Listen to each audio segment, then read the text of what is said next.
Welcome back to the Reading and Writing Podcast. My guest today is James Van Pelt. James is a former high school English teacher who is now a full-time science fiction, fantasy, and horror writer. His short stories have appeared in numerous magazines and anthologies, including Asimov's, Analog, Tailbones, Realms of Fantasy, Weird Tales, and others. Publishers Weekly magazine wrote about Jim's writing. Van Pelt's superior combination of imaginative concepts with recognizable human emotions makes him a talent deserving of a wide readership. He's had 2 novels published, Summer of the Apocalypse and Pandora's Gun. And his latest book is The Best of James Van Pelt, which is a massive short story collection featuring 62 of his short stories. Jim, welcome to the podcast. Thanks for inviting me. Absolutely. Well, if someone hasn't yet heard about your short story collection, The Best of James Van Pelt, can you tell us about 1 or 2 of your favorite stories in the collection? Well, it encompasses 30 years of publishing, and every story when I finished it was what I thought was the very best thing I've written, and I wanted to rush out and share it with everybody instantly. So picking favorites is a little hard. Mm-hmm. I have some stories in there that I was very proud of because I thought I accomplished something technically or plot-wise or overcame a writing challenge of my own to do it. There's a story in there called The Radio Magician, which I really liked because it was researching Denver during the time when polio was a problem in Denver. And it was kind of an odd concept that there would be a show with radio magicians. That's like radio ventriloquism, which was also a thing. And it just seems like, well, how does that work? Because people listening don't get to, get the impact of it. But it was a thing, and it was fun to write, and it gave me some challenges to overcome. I wrote a story called What Rough Beast Its Hour Come Round at Last. Comes towards Bethlehem. It's the part of the quote, what rough beast its hour come round at last, slouches towards Bethlehem, which was an interesting story for me to write because I wanted to have a sympathetic main character, but the main character is a guy who's locked up in prison for crimes against children, sexual crimes against children.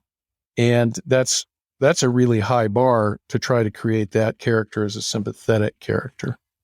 And I think, I don't know that many readers could get over it. You just can't, you see that this is a guy who's been convicted of molesting children.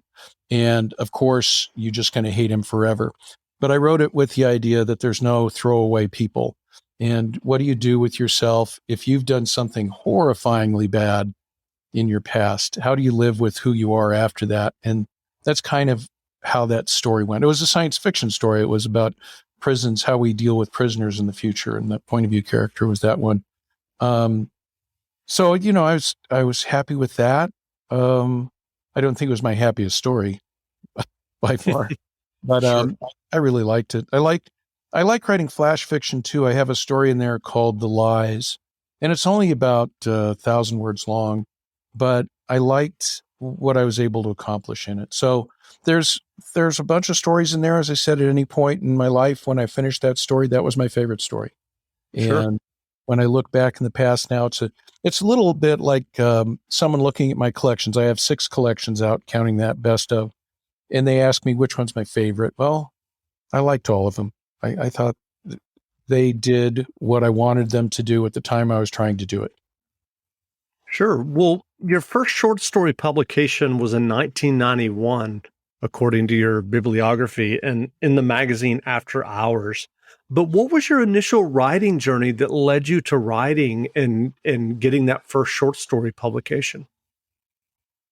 Well, I actually started submitting work, or I didn't start submitting. I submitted a poem to Scientific America when I was in like 4th grade.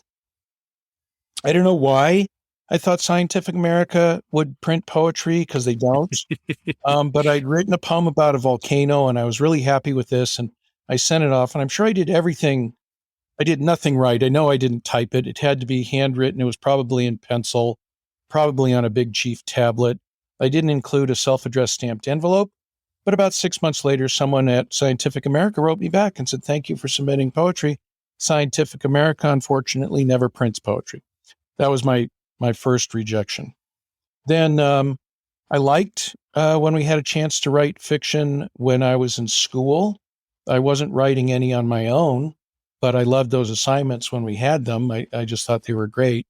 And then somewhere in my early college years, I started writing short stories. So that would put me 18 and up. I took creative writing courses in college because the PE minor that I thought was going to be really easy to do, and so I picked PE as my minor at first, required a class called interpretive dance. And I just couldn't see myself taking interpretive dance. So I saw that I could do an English minor with a lot of creative writing classes, and I said, well, I'll do that. And luckily for me, my first professor at Metro State College in Denver was Vance Andal, who at the time, this is in the late 70s, had published stories, science fiction stories in Playboy and the Magazine of Fantasy and Science Fiction and other places. So he was exactly the right guy. We both had science fiction sensibilities. I'd been a big science fiction reader all of my life. That's pretty much all I read was science fiction. I love science fiction movies. So here's a guy who's my professor at the college who just by luck is also a science fiction writer. So that was very, very nice for me. But I didn't really get serious about writing until I was in my late 20s and then started submitting regularly. And I was teaching high school at the time. This is in mid 1980s. And I was teaching creative writing, and I was starting to feel like I knew some stuff. So I felt pretty good about my writing. I decided to take a couple years off and get a master's degree in creative writing at the University of California in Davis, which I did. I took a 2-year sabbatical, and I've been writing continuously ever since. So that would be 1988 when I started grad school. So not totally without some writing street cred before I got out of high school, but not much. I wrote poetry when I was in high school because I thought girls would think it was cool. Well, I read that you were submitting seriously for about 6 years before you sold that first story to After Hours. I'm curious, what do you think you were learning during those 6 years of serious work and submissions? Well, not as much as I should have, evidently. was um, I I went at it kind of haphazardly. I didn't really think that I would go out and read books on creative writing, which I didn't. I didn't know anything about conferences or conventions. So I was just writing these things for myself. And I was in a science fiction club that was in Grand Junction where I was living at the time. It was a converted Star Trek club. It was originally a Star Trek fan club. And when I got there, they'd switched over to a little bit broader mandate for themselves. But there was still a hard core of Trekkies in there. I remember we had a meeting one night where a woman in the group had taken a second mortgage on her house to win a celebrity auction for a 5-minute phone call with William Shatner. And I was on her side of the conversation. And for the 5 minutes, she was an older woman. She was in her 50s. I mean, that was older for me at the time. And I'm pretty sure her pulse never dropped below 150 or so. She was doing that kind of adrenalized breathing. And she referred to him as Captain Kirk the whole time. It was spectacular. And she was hardly the strangest member of the club either. There was another woman in the club she was 6'2" or 6'3", weighed maybe 140 pounds, and always wore Star Trek bridge officer uniforms. That's all she wore. That's all she had. She worked in a bank, and that's what she wore in her work in the bank was a Star Trek bridge officer uniform. So the club did science fiction story writing contests that they sponsored locally, and I entered those. So I'd won a couple of them. I even won the Fake a UFO photo contest. So I was feeling pretty full of myself until I went to a writing conference at Colorado Mountain College where Ed Bryant, the famous Denver area science fiction writer, was one of the guest writers. And I arranged to have a half-hour critique session with him. So I'd sent the manuscript ahead of time and signed up for it. And I walk into this session. So this would be 1987, maybe, or 86. So I'm 32 or 33. I've won a couple contests. I've been teaching high school English for a bunch of years. I'm a longtime fan. I feel like I'm not a rookie by any means.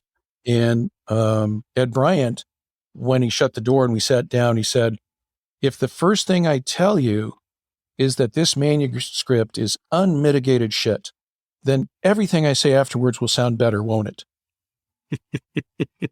And by the end of the half hour, we decided it wasn't quite unmitigated. That was the highlight of that.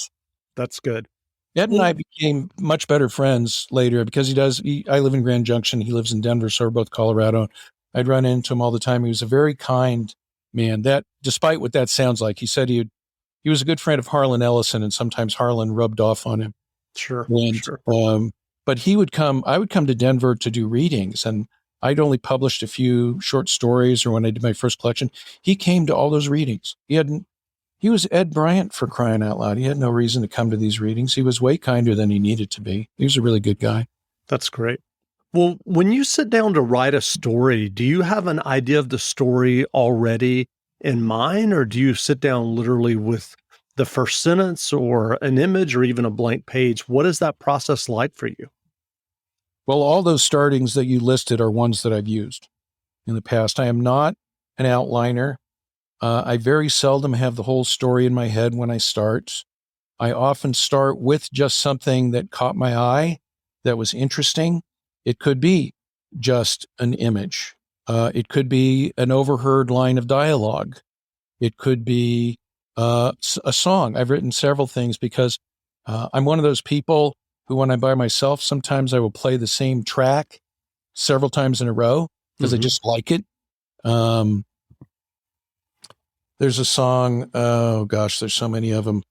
I'm not going to come up with it, but I'm just like that. And what I've learned is writers will often tell audiences, or young writers often write about what you know.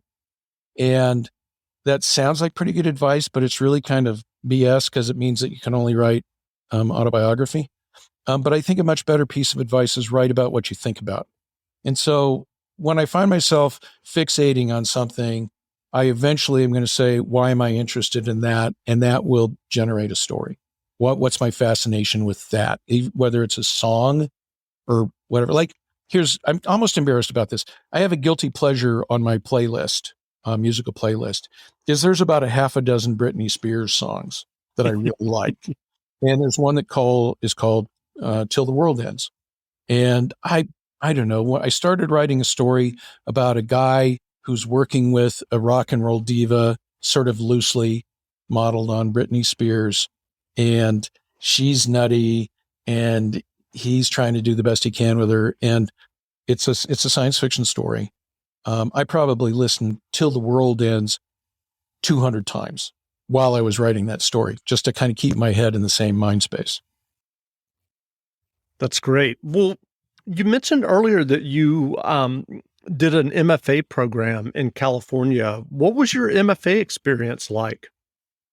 It was an MA. MA, okay. Oh, that's all right. I don't see much difference between them, but I guess the difference is an MFA is the stepping stone to a doctorate, and an MA that's a terminal degree. I don't know. Gotcha. At any rate, what was the question again? Well, I just wondered what your experience was like doing that. Well, I know a lot of people have talked about the academy being sort of opposed philosophically, snobbishly to science fiction and fantasy kind of genre stuff, that they don't like it.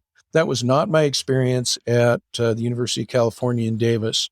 Although, to be fair, the stories that I sent in my portfolio in my application for the program, the guy who was reading the short stories and was in charge of the program at the time thought I was a magical realist.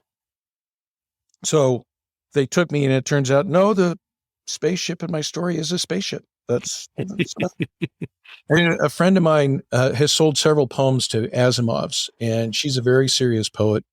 And when she sold the first one, I asked her about that because I didn't even know that she had any interest in science fiction. And she said, "Oh, I don't. They took my metaphor literally and bought it." That's interesting.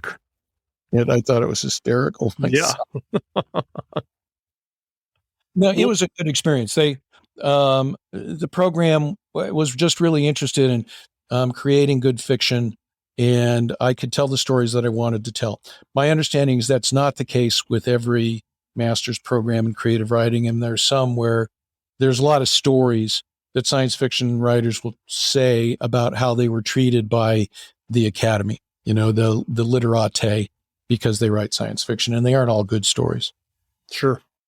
Well, you've mentioned on your blog that you've been writing at least 200 words every single day since November of 1999. What led you to challenge yourself to write a minimum of 200 words a day? Mostly laziness, as it turns out. I'm a very streaky guy, and I will respect a streak. So here's what happened. I graduated from UC Davis with my master's degree in 1990, and then I went back to the high school that I'd been teaching at and started teaching again. So I've devoted 2 years to this dream that I want to know more about writing. I sold my first fiction while I was at that program, and so I didn't want to waste it. So I wanted to set goals for myself. Well, I'd heard that Stephen King wrote 1,000 words a day. 1,000 words is a fairly reasonable goal. It's only 4 pages if you double space. And I can write 1,000 words in under an hour if I'm on a roll, if I know where I'm going. And 1,000 words can fly off the fingers pretty quickly. The problem was that I wasn't always on a roll, and I was teaching full time, and I was a parent, and I'm married, and I do exercises, and I have other things in my life. So if I got to the point in the day where now it's my time to write, and I didn't feel like I had enough time to do 1,000 words, I'd say, "Oh, screw it. I can't do 1,000 words. I shouldn't try." So I wouldn't do anything. And what this added up to was a lot of days with no writing. And I'd get to the end of the year and I would add up my total number of words. And it was always embarrassingly short. If you're writing 1,000 words a day, that's 365,000 words, right? That's a good fat fantasy novel. That's 3 regular novels. But I was coming up with 40,000 words, 50,000 words. And I was beating myself up about it.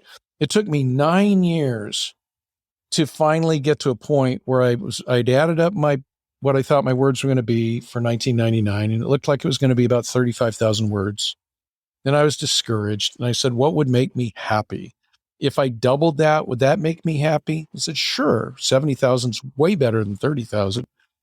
Did the math. That's about 200 words a day, but I can't skip any days. So in November of 1999, I wrote my 200 words. A lot of times I write more than 200, but I wrote my 200 and I haven't missed a day since. And that includes a couple times I had kidney stones. That includes days 2 of my children were born.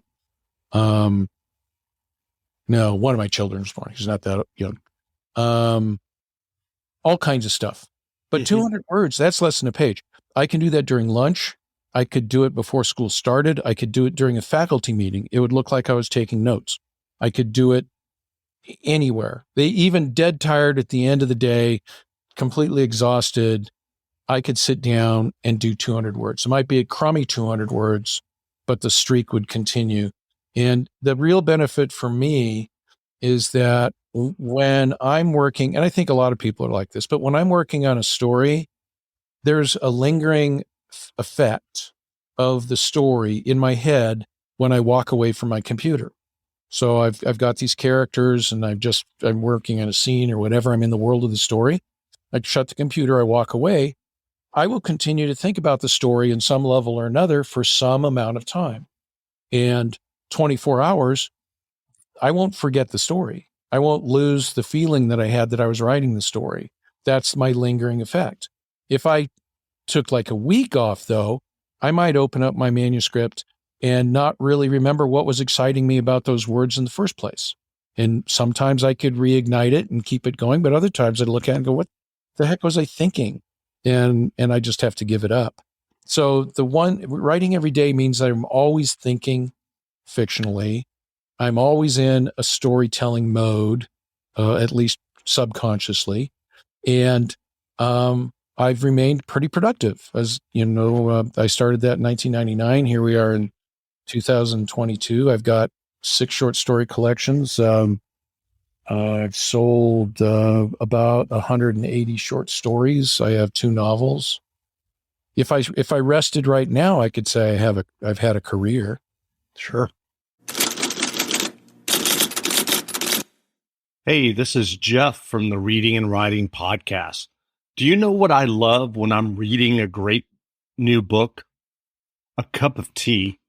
It's such a fun ritual.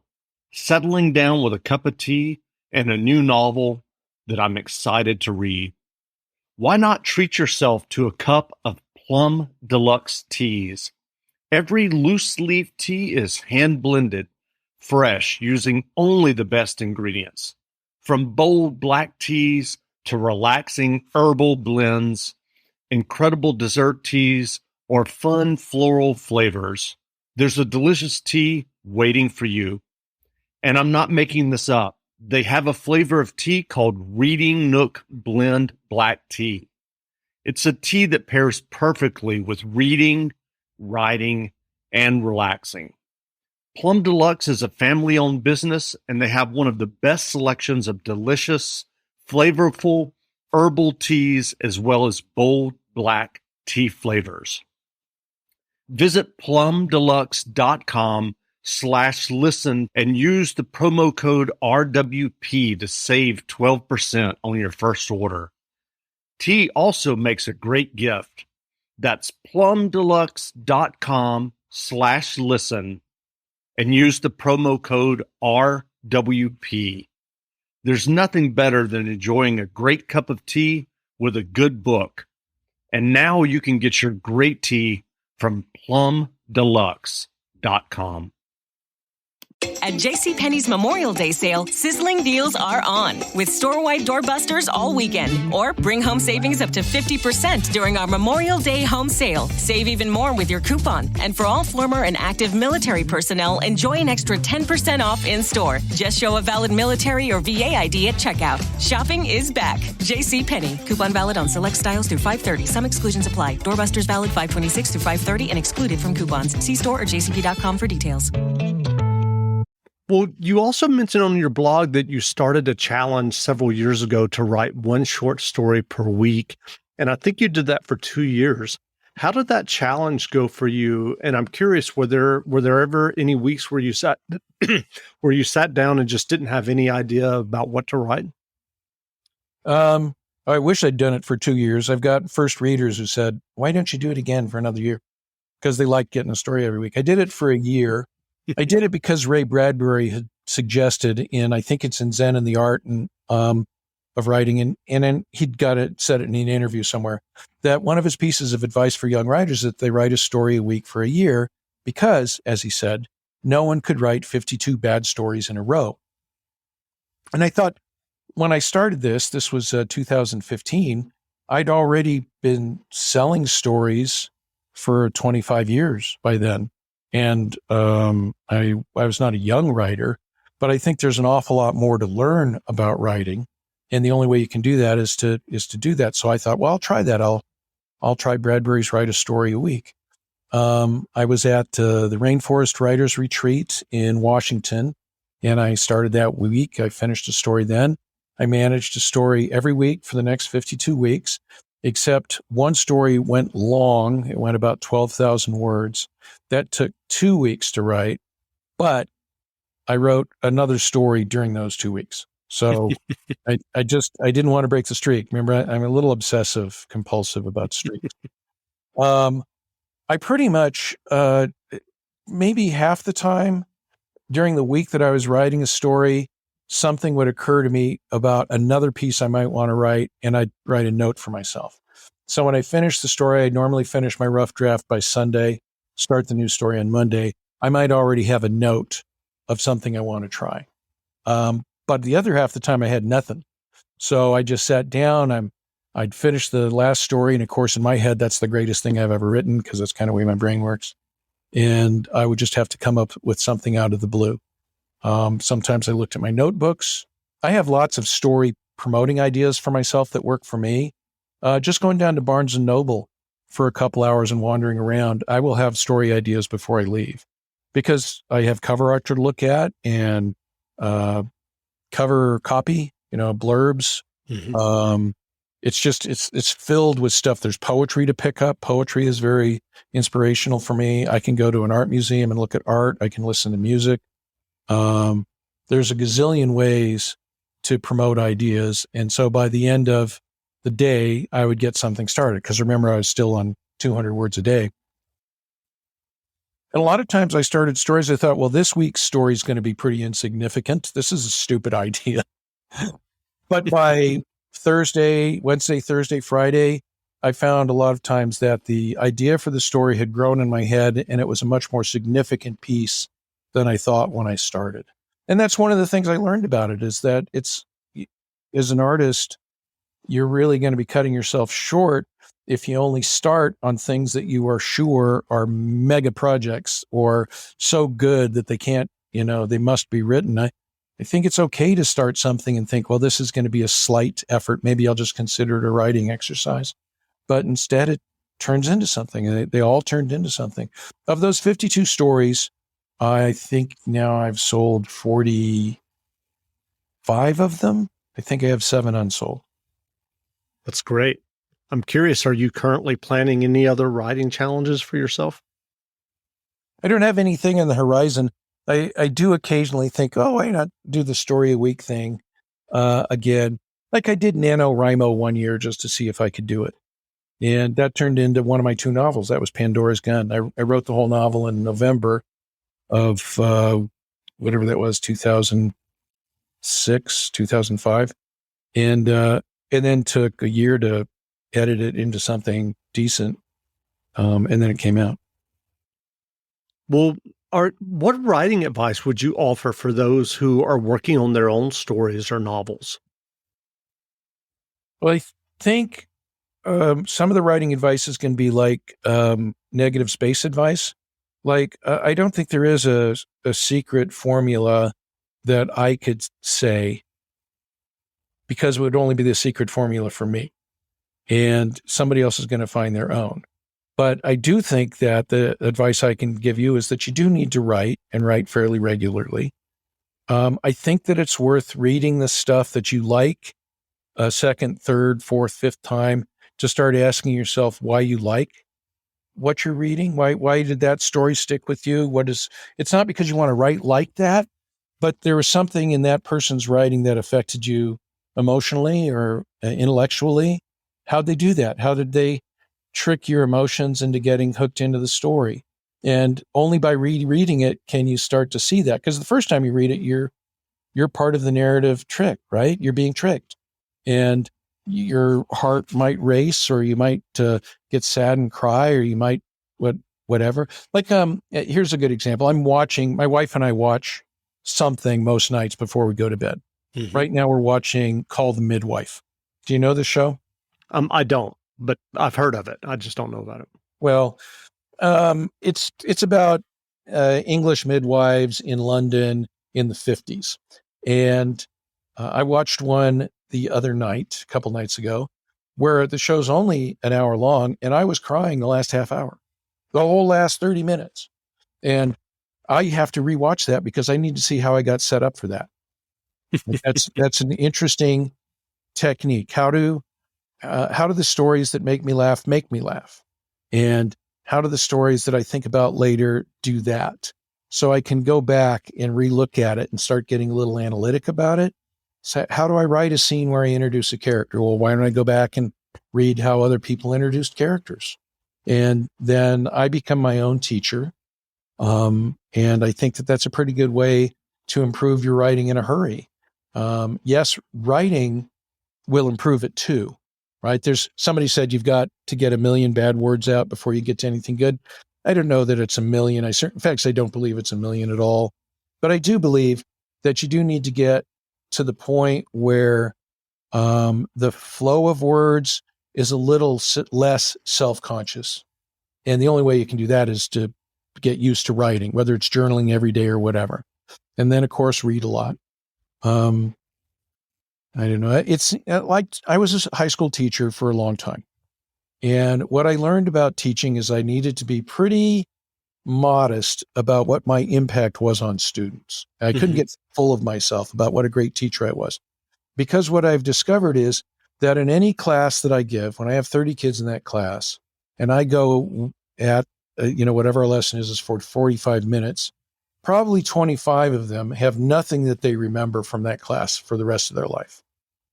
5 of them will remember something from that class, but they'll all be different things. And one of them might remember something from that class that impacts their life for the rest of their life. But I never know which thing it's going to be. And no teacher can. So if you turn that around as a student, you don't know when you're going to have the epiphany that's going to reveal everything that you would like to know about something. So you just have to be open to the information. Read a lot. Go ahead, go to conventions, or if there's a writer in town giving a reading, or you can go to YouTube, by the way, and listen to a gazillion different authors doing readings or doing lessons.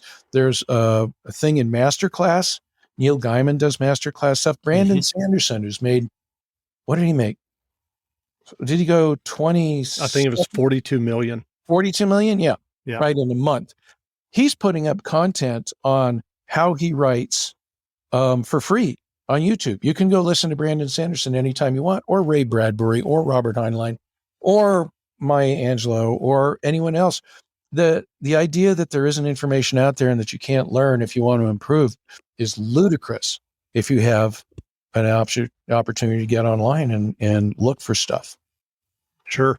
I'm curious, do you have any upcoming short stories slated for publication? Let me see. The May-June Asimov is coming out here and will be on the newsstands right away. I have a story there. Analog, Science Fiction Analog has a story of mine. They haven't told me when it's going to come out, but it is coming out sometime.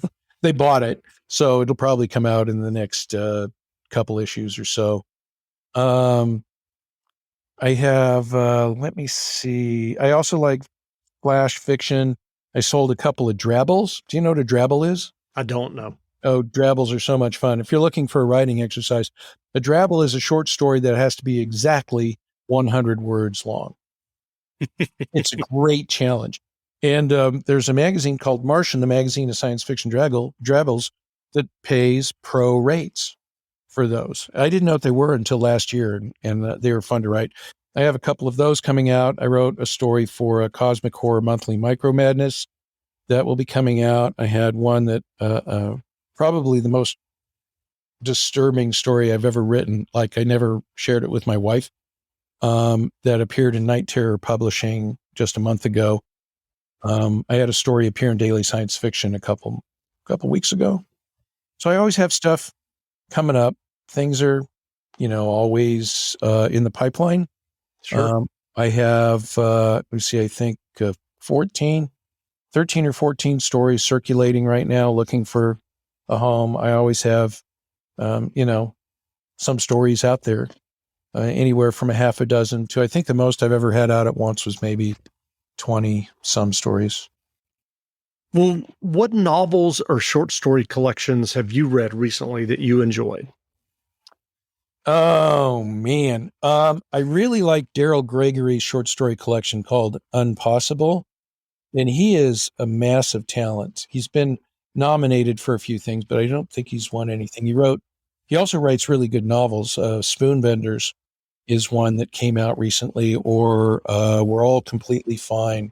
I like Daryl Gregory's work a lot. Carrie Vaughn, also very good at novel length and short stories. She has a story called Amaryllis and Other Stories. She's been on several short lists, Hugo lists and Nebula lists, I believe. She's a lot of fun to read. I always read anything that Connie Willis puts out, because she's great, hard to beat. Kelly Link, same thing. She has several short story collections. They're older now, so they aren't real recent, but The Fairy Handbag and Other Stories, is quite good. Neil Gaiman, I like quite a bit.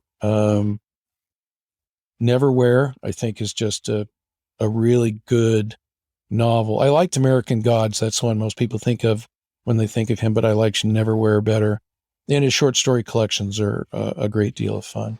That's great. Well, I mentioned this really large collection, the Best of James Pelt short story collection that you have. I'm curious, have you ever considered putting together a complete collection of all of your short stories? Well, it would be a doorstop. It'd have to be multiple volumes, probably. Yeah. Well, no, but most of my short stories, well, let me see. I was trying to think how many uncollected short stories now between the 6 collections, how many have not been put together in a collection. There's probably another 30 or 40 stories that have never been collected. Yeah, I don't know what my publisher would think of that. This book was the biggest book that Fairwood Press had ever put together. And it is a big book. It should come out. It's still right now in its limited edition hardbound run. We just printed a limited number of them, and they're all signed and numbered hardback books.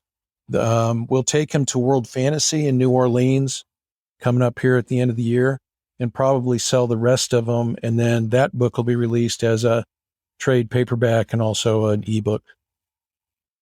That's great. Well, where can people find you online if they want to learn more about you and your writing and your short stories? I do most of my stuff on Facebook. So you can find me if you look for James Van Pelt. I think it's James Van Pelt 14. I don't know why. I can't imagine there's 13 other James Van Pelts, but that's what they gave me. I also have a website that I update less frequently, which is jamesvanpelt.com. Although my links to other things are there, and because I pay for that thing, I really should update it more often. That's great. Well, again, we've been speaking with James Van Pelt, author of numerous short stories. The Best of James Van Pelt short story collection is on sale now, so go buy a copy. And Jim, thanks for doing this interview. Thank you. I really do appreciate it. I was flattered that you asked. Great. Thanks a lot.